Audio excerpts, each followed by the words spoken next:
Hey buddies, welcome to the channel love वाली vibe. तो actually last part हमने देखा था कि अनुष्का ने शिवानी को अपने दिल की बात बता दी होती है और शिवानी उसे साफ साफ मना, इसलिए अनुष्का रोने लगती है।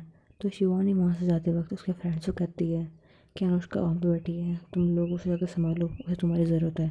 ऐसे करके वहाँ से लेती है। उसके फ्रेंड्स पहले कन्फ्यूज़ लगते हैं, बाद में वो अनुष्का के पास जाते हैं। वो देखते हैं कि अनुष्का वहाँ बैठ के रो रही होती है। तो उसके फ्रेंड्स के पास जाता है, कहता है अनुष्का तू क्यों रो रही है। तो अनुष्का कुछ नहीं बोलती, बस रोई जा रही होती है। अपने फ्रेंड्स को कर लेती, कहती है यार वो मुझे लाइक नहीं करती।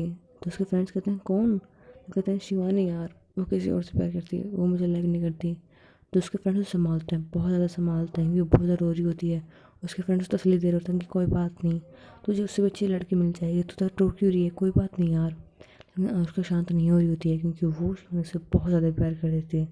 और वो सिर्फ अट्रैक्शन नहीं था, ये अनुष्का भी जानती थी कि सिर्फ अट्रैक्शन होता तो शायद इतना दर्द नहीं होता जितना उसे अभी हो रहा था। उसके फ्रेंड से बहुत संभालता है, उसके बाद उसे घर लेके जाते हैं। और जैसे ही अनुष्का घर आने वाला होता है, अनुष्का अपने आप से पूछती है, अपने आप को संभालती है, क्योंकि वो जानती है अगर वो अंदर होते हुए जाएगी तो उसकी मम्मा उससे क्वेश्चन पूछेंगी क्या हुआ, तुम क्यों रो रही हो।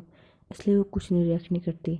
वो सीधा ना जाती है, सीधा वो रूम में चल जाती है। उसकी मम्मा सोचती हैं आज से क्या हुआ है, रोज़ आगे मुझसे बातें किया करती थी, खाना खाया करती थी मेरे साथ में, लेकिन आज सीधे ऊपर चली गई। तो उसके फ्रेंड्स वहाँ खड़ी होते से पूछती हैं क्या हुआ अनुष्का को, कुछ प्रॉब्लम है क्या। उसके फ्रेंड्स कहते नहीं आंटी कोई प्रॉब्लम नहीं है, बस वो थोड़ा अपसेट हमसे, शायद गुस्सा हो गई है, हमारी थोड़ी बहुत लड़ाई हो गई थी। तो उसके मैं कहते हैं ओह ऐसी बात है क्या, कोई बात नहीं बेटा सब सही हो जाएगा। तो उसके फ्रेंड्स कहते हैं हाँ आंटी, बस उसे हाँ डिस्टर्ब मत करो, शायद थोड़ा डिसअपॉइंटेड हमसे, आप प्लीज़ आंटी संभाल लेना, ठीक है आंटी, उसको थोड़ा ख्याल भी रखना। तो उसके आंटी कहती हैं तुम क्या चाहती हो, मैं उसके पास भी नहीं, उसका ख्याल कैसे रखूँगी फिर।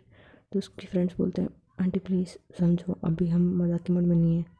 तो आंटी भी सोचती हैं कि इन्हें हुआ क्या है, हमेशा तो ये भी हमसे मुझसे मजाक किया करती थी, आज इसे क्या हो गया है। आंटी को समझ नहीं पाते, पर वो सोचती हैं कोई बात नहीं, बच्चे हैं, इनके बीच में कुछ हुआ होगा, मैं बीच में नहीं बोलती हूँ। वो सब कुछ समझ सकती है कि इस एज में सब कुछ होता रहता है, इसलिए वो तो कुछ कहती नहीं है। वो कहते हैं ठीक है बेटा, ऐसे बोल के उसकी फ्रेंड्स वहाँ चली जाती हैं। वो वहाँ बैठी होती है, अनुष्का अपने रूम में जाती है। तो अनुष्का के पूरे रूम में शिवानी की फ़ोटोज़ थी, उसकी हर दीवार पे शिवानी की फ़ोटोज़ थी। जब भी अनुष्का आती थी कैफ़े में तो उसकी शिवानी की फ़ोटो क्लिक किया करती थी। वो अपने ड्राइंग नोटबुक में भी शिवानी की फ़ोटो बना रखी थी। उसे कुछ समझ में नहीं आ रहा था, वो जाती सीधा बेड पर लेटती है और रोने लग जाती है। उसे कुछ समझ में नहीं आ रहा, तो पागलों की तरह रोई जा रही होती है। और दूसरा शिवानी जब वो घर जाती है तो उसका मूड बिल्कुल ख़राब हो चुका था। कहाँ उसे सोचा था कि वो थोड़ा बहुत बाहर जा कर के नैना के साथ में टाइम स्पेंड करेगी, लेकिन सब कुछ उसका मूड स्पॉइल हो चुका था, क्योंकि वो कभी किसी को हर्ट करना ही नहीं चाहती थी। और अब उसे लग रहा था कि शायद उसकी वजह से कोई हर्ट हो रहा है। उसे बिल्कुल अच्छा फील नहीं हो रहा था। नैना जो मुझे गुस्सा करती है उसे गुस्सा करना था, लेकिन वो कर नहीं पा रही थी। उसे शिवानी का फेस देख के समझ में आ रहा था कि इसका मूड बहुत ज़्यादा ख़राब है, अगर अभी मैंने कुछ बोला तो शायद ही मुझे चिल्ला देगी, इससे अच्छा मैं चुप रहूँ। वो समझती है, वो शिवानी की फीलिंग्स अच्छी समझती है, वो कभी किसी को हर्ट नहीं करती। इसे बहुत ज़्यादा पेन हो रहा था। शिवानी चुपचाप रहती है, कुछ बोल नहीं रही होती है। नैना को ऐसा कुछ अच्छा नहीं लग रहा होता, लेकिन वो कुछ नहीं करती है। वो जानती है कि शिवानी खुद को रिकवर करना जानती है, अगर वो अभी बीच में कुछ बोलेगी तो उन दोनों के बीच में लड़ाई हो जाएगी। इससे अच्छा से शांत रहना चाहिए। और ये नैना की सबसे अच्छी चीज़ थी, अगर उससे कुछ बोलती तो सच में शिवानी कुछ कह देती और बाद में रिग्रेट करती। ये अच्छा था कि नैना ने कुछ नहीं कहा। वो दोनों ऐसे सो जाते हैं। सुबह उनके जाने का टाइम हो जाता है, लगभग उनके बजे 10 बजे की बस थी। वो लोग जाके बैठ जाते हैं। अभी भी शिवानी कुछ नहीं बोल रही होती है, क्योंकि उसका मूड बहुत ज़्यादा ख़राब हो चुका होता है। वो पूरे रास्ते कुछ नहीं बोल रही होती है। और नैना वो सिर्फ शिवानी को देख रही होती है, वो उसका हाथ पकड़ लेती है। तो शिवानी कुछ नहीं कहती, वो शोल्डर पर सर रख लेती है। नैना को अच्छा फील होता है कि शिवानी ने उसके शोल्डर पर सर रख लिया। और शिवानी सो जाती है, जो पूरा सो ही नहीं पाई होती है, उसके दिमाग में इतना स्ट्रेस चल रहा था। और दूसरी तरफ अनुष्का, जिसकी मम्मा सुबह आती है उसके रूम के साइड में, तो वो देखती है उसके रूम में से कुछ रेड रेड कलर के बाहर निकल रहे हैं। उसकी मम्मा सोचती हैं कि सुबह से पेंटिंग क्यों नहीं करने लग गई। तो फिर उसके रूम पर नॉक करती हैं, कहती हैं अनुष्का, अनुष्का बेटा रूम का दरवाज़ा खोलो, देखो तुमने कितनी गंदी कर रखी है, खोलो बेटा। वो बिल्कुल नहीं खोल रही थी है, क्योंकि अनुष्का ने सुबह के टाइम पे लगभग उसकी मम्मा ये तो 15 से 20 मिनट पहले उसका दिमाग बेकाबू हो चुका होता है। वो शिवानी नैना में से तो किसी को हर्ट नहीं करती, लेकिन खुद को कर लेती है और रात को रोते रोते सो जाती है। लेकिन सुबह जब उठती है, अपने आसपास शिवानी की फ़ोटोज देखती है, तो उसे याद आता है कि कल रात तो क्या हुआ था और आज शिवानी जा भी चुकी होगी। ये सब कुछ सोच के उसके हार्ट में बहुत ज़्यादा पेन होता है। और इस चक्कर में उसने एक गलती कर दी होती है। उसने अपने हाथ में से काट ली होती है और अपने रूम के दरवाजे की तरफ बैठी होती है। इसलिए उसका रूम के दरवाजे के बाहर में से खून चला जाता है। उसकी मम्मा जब देखती है तो वो बहुत ज़्यादा घबरा जाती है कि वो समझ नहीं पा रही थी कि ये सिर्फ कलर है या फिर खून। उन्हें ज़्यादा डर लगने लगता है। हमारा उसका कल मूड खराब था, लेकिन क्या उस चक्कर में ये सब कुछ ये कर लेगी? नहीं, ऐसा नहीं हो सकता। मेरी अनुष्का इतनी कमज़ोर नहीं है कि वैसे कर ले। उसकी मम्मा बहुत ज़्यादा घबरा रही होती हैं, लेकिन उन्हें लगता है कि नहीं, ऐसे कुछ नहीं होगा। वो खुद को समझा रही होती हैं। इतने में उसके पापा को आवाज़ देती कहती हैं, सुनिए जी, सुनिए, सुनिए शो पापा। तो उसके पापा आते हैं और बोलते हैं, क्या हुआ, तुम इतना घबरा क्यों रही हो? देखो ना, देखो, क्या एक कलर है खून, मुझे समझ नहीं आ रहा है, प्लीज़। उसकी मम्मा समझ रही होती हैं कि खून और कलर में बहुत फ़र्क होता है। और उसके पापा भी समझ जाते हैं कि ये है तो खून ही, लेकिन अनुष्का के रूम से कैसे आ रहा है। वो भी बहुत ज़्यादा घबरा जाते हैं। वो तुरंत रूम के दरवाजे को तोड़ने लगता है। उसकी मम्मा कहती है, वहाँ पे की रखी है, वो ले लीजिए, हो सकता है अनुष्का इधर के जरिए उसे चोट लग जाए। फिर वो दोनों चाबी से दरवाज़ा खोलते हैं और अंदर जाते हैं। जैसे वो रूम का दरवाज़ा खोलते हैं तो अनुष्का की मम्मा के पाँव पे अनुष्का का सर आके लगता है, क्योंकि अनुष्का की हालत बहुत ज़्यादा ख़राब हो चुकी थी। उसका खून बहुत ज़्यादा बह चुका होता है। उसकी मम्मा जोर से चिल्लाती है, अनुष्का, अनुष्का बेटा तुम्हें क्या हो गया, आके बोलो बेटा प्लीज़। उसके पापा बहुत ज़्यादा घबरा जाते हैं। वो उसे उठाते हैं, हॉस्पिटल लेके जाते हैं। और वहाँ चले गई बाद में अनुष्का की मम्मा को उसके पापा पूछते हैं कि हुआ क्या है इसे, इसने ऐसा क्यों किया। तो उसकी मम्मा कहती है, मुझे नहीं पता, कल रात को जब ये आई तो बहुत ज़्यादा सैड थी, मुझे लगा उसके फ्रेंड के साथ फाइट हुई है बस इसलिए ऐसे है, लेकिन ये ऐसा कुछ कर लगी मुझे नहीं पता था, ऐसे क्या कर लिया है, ऐसे बोलते हैं। उसके बाद में पापा सोचते हैं कि आखिर मैं इसने ऐसा किया क्यों है। वो बहुत ज़्यादा फिक्र कर रहे होते हैं, लेकिन उस पापा को दिमाग में आता है कि एक बार इसके रूम में जाके देखता हूँ। तो वो जब हॉस्पिटल में होते हैं तभी अपने घर जाते हैं, ये जानने के बावजूद उसकी बेटी की हालत बहुत ख़राब है। वो जान जाते थे कि ऐसा क्या रीज़न है जिसके कारण उसकी बेटी की हालत इतनी ख़राब हो गई। और जब उसके रूम जाते हैं और वो सारी फ़ोटोज़ देखते हैं तो उन्हें इस बात समझ में आती है कि अनुष्का ने सब किया क्यों है। शायद इस लड़की की वजह से जो सामने उनके हैं, जिसकी इतनी सारी फ़ोटोज़ रूम में लगी हुई है, वो समझ जाते हैं कि अनुष्का इस लड़की के लिए पागल है, लेकिन इस लड़की की वजह से उसने आखिर में ऐसा किया क्यों है। उन्हें कुछ समझ में नहीं आ रहा होता। अगर अनुष्का उनसे एक बार कहती कि हाँ मैं इस लड़की को लाइक करती हूँ तो उसके पेरेंट्स मान जाते, क्योंकि वो इतनी पॉवर्टी थिंकर नहीं थे, वो सब कुछ समझते थे, उन्हें इस तरह से कोई प्रॉब्लम भी नहीं होती। लेकिन अनुष्का ने ऐसा किया क्यों है, वो ये सब कुछ सोच रहे होते हैं। उसके बाद वो हॉस्पिटल चले जाते हैं, अपनी बेटी का फिक्र कर रहे होते हैं। उनकी बेटी की हालत अब भी ख़राब होती है। थोड़ी देर बाद डॉक्टर बाहर आते हैं और कहते हैं कि अब ये ठीक है, लेकिन ध्यान से अगली बार से कुछ ना करें, क्योंकि इस बार तो मैंने पुलिस को इन्फॉर्म नहीं किया है, लेकिन अगली बार से कुछ हुआ तो मैं पुलिस को इन्फॉर्म कर दूंगा। तो पापा कहते हैं, थैंक यू डॉक्टर, अगली बार से कुछ भी नहीं होगा। ऐसा बोलने के बाद में पूछते हैं कि मैं अपनी बेटी से मिल सकता हूँ। तो कहते हैं नहीं, अभी नहीं, अभी उसे होश नहीं है, उसके होश में आने के बाद मिल सकते हैं। तो उसके पेरेंट्स कहते हैं ठीक है। ये सब कुछ होते होते बहुत शाम हो चुकी होती है, थोड़ी देर में रात भी होने वाली होती है। और शिवानी और नैना वो दोनों अभी बस में होते हैं, वो दोनों जा रहे होते हैं मेरे रास्ते। थोड़ी देर बाद में अंदर हो जाता है, रात के लगभग 8 बज रहे होते हैं। वो दोनों अपने शहर की बाउंड्री तक पहुंच जाते हैं। वो लोग शहर के अंदर एंटर करने वाले होते हैं कि तभी बस पे अचानक से ब्रेक लगता है। वो दोनों सो रहे होते हैं, उन दोनों की आंखें खुलती हैं और सभी बस के जो पैसेंजर होते हैं चिल्लाते हैं, ड्राइवर को बोलते हैं, ये कैसी गाड़ी चला रहे हो, इतने देर से ब्रेक क्यों लगाया, पता है बच्चे बस में ट्रेवल कर रहे हैं, उन्हें कैसे लग सकती है। वो सब ऐसे बोल रहे चिल्ला रहे होते हैं। तो ड्राइवर बोलता है, सर मेरी गलती नहीं है, ये देखो आगे आगे गाड़ी खड़ी हो गई, तो मैं क्या करता, अगर मैं गाड़ी नहीं रोकता तो शायद हम लोग ठुक जाते और हमारा एक्सीडेंट हो जाता। तो कहते हैं, ये कौन है बदतमीजी से कर रहे हैं। तभी उनकी गाड़ी में कुछ लोग एंटर करते हैं। उन सभी लोगों ने एक अलग तरह की ड्रेस पहन रखी होती है और वो ब्लैक कलर की होती है। वो सभी लोगों के फेस पे एक अलग ही एक्सप्रेशन था, ये कह सकते हैं उनके फेस में कोई भी एक्सप्रेशन नहीं था। वो लोग ढूंढ रहे होते हैं, किसी को तो बस में ढूंढ रहे होते हैं। तभी वो थोड़ी देर बाद में नैना और शिवानी के पास में आता है। वो शिवानी कॉलर पकड़ते हैं, उसे उठाते हैं और कहते हैं, चलो हमारे साथ में। उनकी आवाज़ में एक अलग ही टोन होती है, वो जैसे शिवानी को कह रहे हूँ, आराम से कह रहे हूँ कि शिवानी चलो हमारे साथ में। लेकिन नहीं, उनकी आवाज़ में एक कड़कपन था, जैसे लग रहा था कि वो शिवानी को धमकी दे रहे हूँ कि या तो हमारे साथ चलो या फिर मरो। तो शिवानी उनके साथ जाने को तैयार हो जाती है। तो नैना उसका हाथ पकड़ लेती, कहती है, शिवानी क्या कर रहे हो, ये लोग तो कुछ भी कर सकते हैं, ये लोग हैं कौन। तो शिवानी कहती है, आई डोंट नो ये कौन है, लेकिन आप में से मत हो। तो जब वो देखते हैं कि नैना से हाथ पकड़ लिया है तो वो लोग नैना को उठा लेते हैं। वो सभी लोग उनको लेके जा रहे होते हैं, तभी वो लोग कह रहे होते हैं, बस के अंदर जो पैसेंजर होता है, कहते हैं तुम लोग निकालने के जा रहे हो। वो लोग बहुत चिल्लाने लगते हैं। तो उनमें से एक जन अपने पॉकेट से बंदूक निकालता कहता है कोई प्रॉब्लम है किसी को तो बोल सकता है, अभी उसका जवाब मिल जाएगा। तो वो सभी लोग बहुत ज़्यादा डर जाते हैं। वो सब लोग चुप हो जाते हैं, बैठ जाते हैं। सभी बहुत ज़्यादा पसीने में काँप जाते हैं। उनके साथ में जो बच्चे होते हैं उनकी आंखें बंद कर देते हैं और कहते हैं बेटा चुप हो जाओ, कुछ भी नहीं होगा। बच्चे रोने लग जाते हैं। वो बहुत घबरा रहे होते हैं, कहते हैं मम्मा मम्मा ये लोग कौन है, ये कहीं मार तो नहीं देंगे। तो कहते बेटा चुप हो जाओ, कुछ नहीं करेंगे, तुम फिक्र मत करो, मैं हूँ ना। वो ऐसे बोल कर बच्चों को शांत कर रहे होते हैं। आसपास का माहौल बहुत ज़्यादा गंभीर हो चुका होता है। वो उन दोनों को बाहर लेके जाते हैं और बस के ड्राइवर को बोलते हैं तुम यहाँ से चले जाओ। ऐसे बोलते हैं। वो बस का ड्राइवर वहाँ से चले जाता है। वो सभी बस के लोग बहुत ज़्यादा डर चुके होते हैं। और शिवानी और नैना अब सिर्फ वो दोनों वहाँ पे होते हैं। वो थोड़ा एरिया एकदम बिल्कुल खाली था, लेकिन वहाँ से काफ़ी सारी बसें आया करती थी। लेकिन इस वक्त रात के इस समय वहाँ पे कोई बसें नहीं थी। वो जगह बिल्कुल सुनसान थी। वहाँ पे बस एक गाड़ी खड़ी थी जो भी एक ओपन जीप थी। उसकी लाइट वहाँ पे थी। स्ट्रीट लाइट भी बहुत ज़्यादा डिम थी। उनकी रोशनी उन तक आ ही नहीं पा रही थी। ऐसा लग रहा था जैसे उन्होंने स्ट्रीट लाइट को फोड़ दिया है। बस एक स्ट्रीट लाइट जल रही थी और उनकी लाइट के कारण मैं शिवानी कहती है कौन हो तुम लोग और हम दोनों क्यों पकड़ा है। तो वो लोग सिर्फ शिवानी को कैद देख के कहते हैं तुम्हारे फ्रेंड को बोल दो यहाँ से चली जाए, वरना तुम्हारे साथ वो भी मारी जाएगी।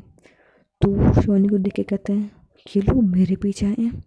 मुझे लगा शायद नैना के किसी दुश्मन ने किया होगा अटैक, लेकिन ये लोग मुझे मारने क्यों आए हैं।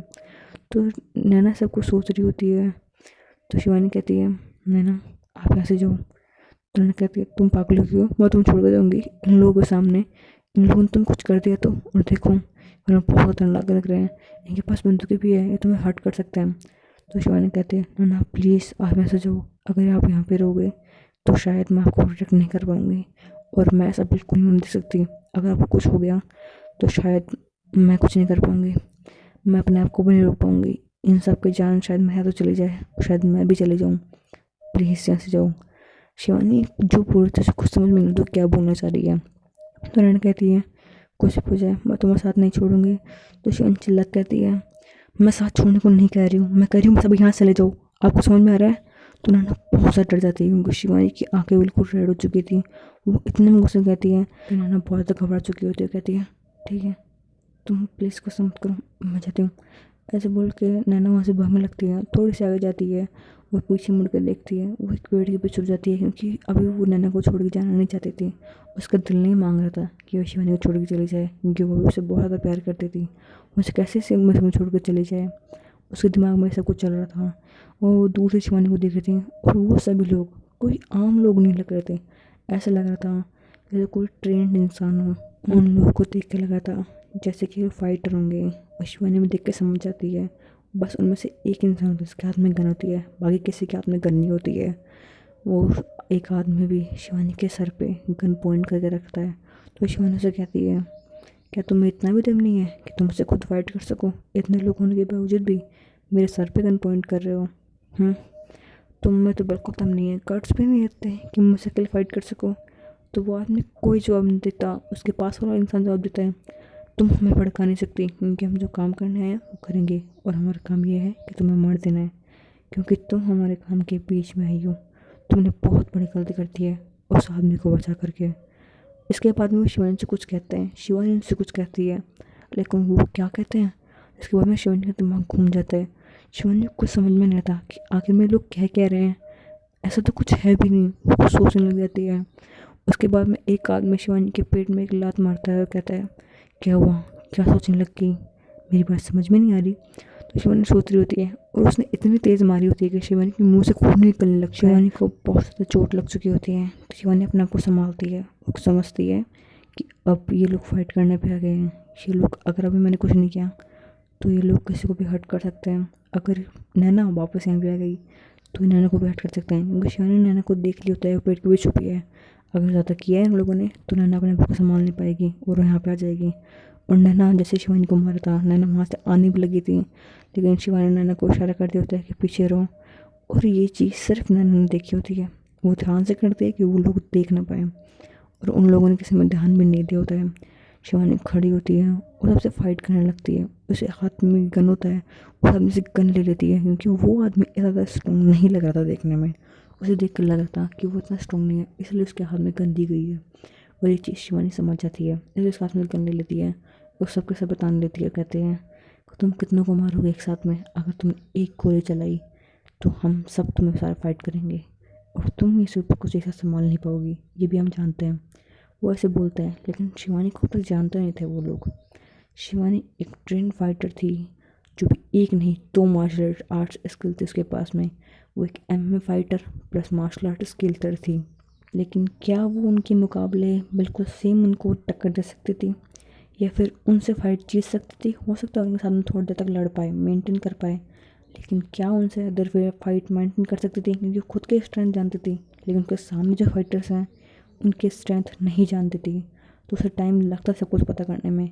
शिवानी उनसे फाइट कर रही होती है, कभी किसी को काम आ रही होती है, और इस सब के बीच में शिवानी को बहुत ज़्यादा चोट लग रही होती है, सामने वाले को बहुत लग रही होती है। लेकिन शिवानी अपनी चोटों को संभाल रही होती है। वो कह रही होती है, come on Shivani, you can do it. अगर तूने भी अपनी चोटों पर ध्यान दिया तो शायद तू यहाँ पे बच नहीं पाएगी, और अगर तू नहीं बच पाई तो नैना भी नहीं बच पाएगी। तुझे जीतना है नैना के लिए। वो खुद को ऐसे बोल के बहुत ज़्यादा सपोर्ट कर रही होती है, वो खुद को मोटिवेट कर रही होती है, और वो उन लोग को ऑलमोस्ट मार ही देती है। लेकिन वहाँ पे थोड़ी देर बाद में एक सायरन की आवाज़ आती है। वो पुलिस सायरन की आवाज़ थी। वो इसलिए क्योंकि जब उन बस में से चले जाते हैं तो उनमें से कोई एक इंसान ऐसा होता है जिसके अंदर अक्ल होती है। वो सोचता है कि मुझे इनकी हेल्प करनी चाहिए, और वो पुलिस को फ़ोन कर देता है, और थोड़ी देर में पुलिस आ जाती है। जैसे वो लोग उनकी आवाज़ सुनते हैं, उन वो लोग भी बहुत चोट लगी होती है। वो समझ जाते हैं कि अगर हम थोड़ी देर और यहाँ रुके तो हम पकड़े जा सकते हैं, और वो लोग सोचते हैं कि हम करें क्या, हमें तो ऑर्डर मिला है। तो उनमें से एक आदमी जिसके हाथ में गन थी, उसके पास एक चाकू भी था। वो शिवानी के पेट में चाकू घोंप देता है, और शिवानी को बहुत ज़्यादा दर्द होता है। वो अपने पेट में चाकू निकालती कहती है, हाउ डेयर यू, तुमने मेरे पेट में चाकू। वो उसी चाकू से उसकी पीठ में चाकू घोंप देती है, लेकिन वो ऐसे क्या मारती है जिससे कि उसे चोट लगे, उसकी जान ना जाए। शिवानी सब कुछ समझती थी कि वो किसी की जान नहीं ले सकती थी, भले ही वो उसका दुश्मन हो। शिवानी उसकी जान नहीं लेती, लेकिन उसके कंधे पे के साइड में पीठ पे चाकू मारती है, जिससे कि चोट बहुत ज़्यादा लग जाती है, और वो सब लोग उसे संभालने नहीं चाहते हैं। लेकिन सब कुछ समझ चुके होते हैं कि शिवानी को चोट लगी है। वो अब उसकी जान बहुत ज़्यादा खतरे में थी, क्योंकि जिसने मारा होता है वो शिवानी के राइट साइड में मारा होता है, बिल्कुल इसके किडनी के पास में, और वो बहुत ज़्यादा डीप हो चुका होता है कट। शिवानी का बहुत खून बह रहा होता है। मैंने देखते हुए उसे चाकू पर लग चुका है। नैना भागते वहाँ से आती है। वो परवाह नहीं करती है कि उसके सामने इतने सारे लोग हैं। वो लोग जैसे नैना को देखते हैं, उन लोगों का मन करता है को मारते हैं, लेकिन पीछे से पुलिस आ रही होती है, तो उन लोगों को भागना पड़ता है वहाँ से। पीछे से पुलिस की गाड़ी देख लेते हैं वो लोग, तो उनकी गाड़ी आगे जा रही होती है, तो पुलिस वाले वहाँ पे आते हैं। उनकी गाड़ी दिखते हैं उन्हें, वो गाड़ी का नंबर नोट कर लेते हैं, और पुलिस वाले जब शिवानी को घायल दिखते हैं तो वो लोग कहते हैं, अभी तुरंत एम्बुलेंस को फ़ोन करो। नैना भागती रहती है। शिवानी को अपने गोद में लटती कहती है, शिवानी शिवानी तुम ठीक हो? तो शिवानी कहती है, मैं ठीक हूँ, आप प्लीज़ रो मत। क्योंकि नैना बहुत ज़्यादा रो रही होती है, वो बहुत घबरा चुकी होती है। और इन सब के बीच में जब वो बस वहाँ पहुँचती है, तो वहाँ पे एक इंसान, यानी कि नैना की मम्मा, उनका वेट कर रही होती हैं। वो बहुत तरीके से वेट कर रही होती हैं कि कब वहाँ पे आए। जैसा उनके 5 दिन कंप्लीट हो चुके थे, उसकी मम्मा रोज़ स्टैंड पे जाती थी, या फिर किसी न किसी को वहाँ खड़ा कर दिया करती थी अपने गार्ड्स में से, ताकि वो पता कर सकें कि वो लोग अभी आए कि नहीं आए। क्योंकि सिर्फ एक गार्ड जानता था कि नैना कहाँ पर है, और वो नैना का सबसे हेड गार्ड, जो पहले भी मैंने आपको बताया था स्टोरी में, जो हेड गार्ड था, जो हमेशा नैना का साथ देता था, उसकी फैमिली कभी उसकी कंप्लेन नहीं करता था, वो ही गार्ड था। वो उसकी मम्मा की भी हेल्प कर रहा था। वो ये नहीं जानता था कि उसे उसकी मम्मा क्यों कर रही है, सभी घर वालों से झूठ क्यों बोल रही हैं। उन्हें इस बात का कोई अंदाज़ा नहीं था। लेकिन आज उसकी मम्मा खुद वेट कर रही होती है वहाँ पे, और जब वो बस वहाँ पे आती है तो उसकी मम्मा उनसे सब पूछती हैं कि आपने कहीं इनको देखा था? जो बस का ड्राइवर होता है वो कहता है, हाँ मैम इनको देखा था, लेकिन जब हमारे शहर के अंदर एंटर कर रहे थे तो कुछ गाड़ी वाले आए और इन दोनों को उठा कर ले गए। तो उसकी माँ बहुत ज़्यादा घबरा जाती है। वो समझ जाती हैं कि शायद हमारे को दुश्मन आया होगा। वो ये नहीं समझती हैं कि शिवानी को हिट करने के लिए आया होगा, क्योंकि उन्हें इस बात का अंदाज़ा भी नहीं होता कि शिवानी को हिट करने के लिए कोई क्यों आएगा, उनकी बेटी को हिट करने के लिए आएगा। इसलिए अपने गार्ड को फ़ोन करती हैं, उनको वहाँ बुलाती हैं, और नन्ना के पापा को पता चल जाता है कि नैना खतरे में है। लेकिन उन्हें इस बात का अंदाज़ा नहीं होता कि नैना अभी इंडिया में है, नैना कि इंडिया से कहीं बाहर गई हुई है। इसलिए अपने गार्ड को इन्फॉर्म तो करते हैं, लेकिन उसके गार्ड को ऐसे बोलते हैं कि वहाँ पे से सेव रखना, क्योंकि उनको इस बात का अंदाज़ा नहीं होता है। और जब उसकी मम्मा वहाँ पे जाती है जहाँ पे उन पर अटैक हुआ था, तो वहाँ पे कोई नहीं होता, क्योंकि शिवानी और नैना दोनों हॉस्पिटल पहुँच चुके होते हैं। नैना वहाँ बैठ के बहुत रो रही होती है, शिवानी वो भी उसका ऑपरेशन चल रहा होता है, वो ओटी के अंदर होती है, डॉक्टर्स का इलाज कर रहे होते हैं। नैना बहुत ज़्यादा घबरा रही होती है, उसकी मम्मा उसके सामने होती है। तो शिवानी कहती है, मम्मा वो बच्चा है कि ना, प्लीज़ मम्मा उसे बचा लो कुछ भी करके। तो उसकी मम्मा उसे हक करते कहती हैं, डोंट वरी बेटा, मैं उसे बचा लूँगी। तुम मुझसे चाहती हो ना, तुम उसे प्यार करती हो, मैं तुम्हारे लिए कुछ भी करूँगी, और तुम्हारे लिए उसने इतना कुछ किया है, तो मैं क्यों उसे नहीं बचाऊँगी बेटा, प्लीज़ तुम मत रो, उसे कभी कुछ नहीं होगा, आई प्रॉमिस। ऐसा बोलने के बाद मैंने फ़ोन उठाती है, और वो कुछ डॉक्टर्स होते हैं जहाँ के शहर के पूरे स्पेशलिस्ट डॉक्टर होते हैं, वो इस छोटे से हॉस्पिटल के अंदर उन्हें बुलाती हैं। वो सभी डॉक्टर्स वहाँ पे आते हैं, उसकी फैमिली वाले वहाँ पे आ चुके होते हैं। वो समझ नहीं पा रहे होते हैं कि नैना तो क्यों रो रही है, लेकिन वो नैना से कुछ पूछते नहीं है। नैना बहुत ज़्यादा रोई जा रही होती है और मम्मा को करके बैठी होती है। वो डॉक्टर्स शिवानी का इलाज कर रहे होते हैं, वो शिवानी को अच्छे से ट्रीट कर रहे होते हैं, लेकिन शिवानी की हालत बहुत ज़्यादा ख़राब हो चुकी होती है। इसलिए उन डॉक्टर को उसे ट्रीट करना बहुत मुश्किल हो चुका होता है, उसका खून बहुत ज़्यादा भारी होता है। इसलिए उनको ब्लड बैंक से ब्लड मंगाना पड़ता है और उसे ब्लड चढ़ाते हैं। और बाद में थोड़े बाद डॉक्टर बाहर आकर कहते हैं, मैम शी इज़ फाइन, लेकिन अभी भी उन पे कुछ खतरा तो है, उन्हें इन्फेक्शन हो सकता है, तो आपको थोड़ा ध्यान रखना होगा। आई थिंक इस हॉस्पिटल में इतनी फैसिलिटीज़ नहीं है जिससे आप ध्यान रख सकें, और वो किसी इस हालत में भी नहीं है कि आप उन्हें यहाँ से ले जा सकें। तो इन्होंने कहती है, तो इट्स ओके, हम यहाँ पे इंतज़ाम कर देंगे, जो भी आपको चाहिए होगा सब कुछ यहाँ पे आ जाएगा। तो इन्होंने की अम्मा कहती है, जो भी ज़रूरत है यहाँ पे सब कुछ अवेलेबल हो जाएगा, आप बस बोलिए आपको चाहिए क्या। तो उसके डॉक्टर बोलते हैं, मैम जो भी चाहिए होगा हम खुद मंगवा लेंगे, बस पैसों को आपको देखना होगा। तो उसकी मम्मा कहती हैं, डोंट वरी, पैसों की चिंता आप लोग मत कीजिए। तो hey guys, I hope you like the video. अगर आपको स्टोरी पसंद आई तो चैनल को लाइक सब्सक्राइब जरूर करें। Thanks for watching, bye buddies.